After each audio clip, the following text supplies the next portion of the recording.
We have AMA Supercross news and results from Detroit. This is Skyview Motorsports. I'm Roy Akers. The AMA Supercross just finished up in Detroit at Ford Field in round 5 of the season and the first indoor contest part of the schedule. The track was rough riding for the contestants, and for Austin Faulkner, he had a heck of a Detroit weekend. He was a top qualifier, won his 250 qualifying heat, and went wire to wire in the main event.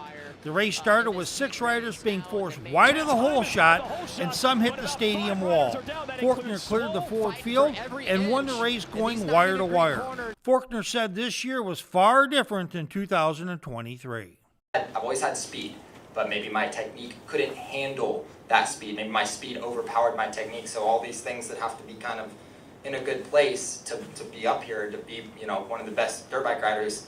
I think maybe my speed or my just drive, just do it, go, maybe outweighed some of the smaller things that maybe I needed to work on to try to bring up and to match that speed. Speed was here, but it was overshadowing a lot of other things. Which 450 race had multiple storylines, as Aaron Plessinger is the points leader coming into the D, with several riders familiar to fans close behind.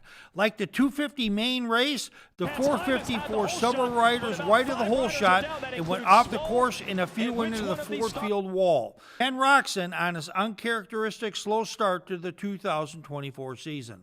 It's definitely frustrating, but it's not for the lack of effort, and that's why I hold my head high.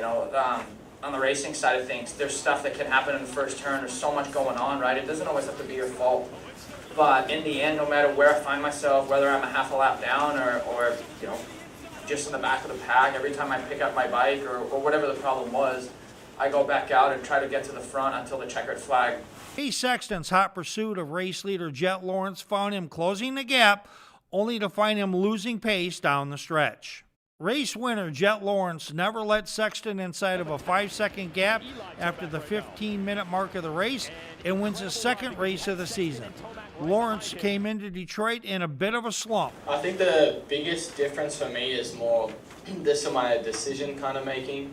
Being the past few weeks have just been kind of not as good, and so I think that's when I mean kind of like Jet Lawrence, I mean like more up here Jet Lawrence, not so much riding side of things, because my speed's been not too bad, but it's just more poor executing and that stuff. So yeah, I think what I mean by that is more kind of performance side of things less, and then more just kind of mentally, kind of decision wise.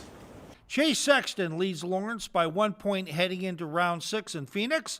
Sexton sums up his Detroit experience. Yeah, it's nice to have the red plate, but it really only matters is the person who ends with it. So it's nice to have it back.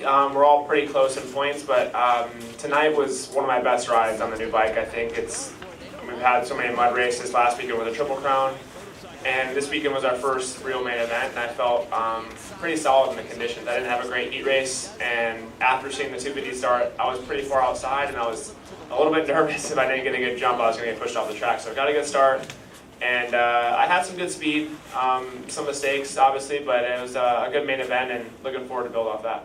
Aaron Plessinger is third in points, and Cooper Webb is in fourth place, just 6 points behind the leaders. An announced crowd of over 51,000 people attended in Detroit at Ford Field. For Skyview Motorsports, this is Roy J. Akers reporting. So Austin Faulkner and Max Anstey, who finished first and second, had to help him, and that feels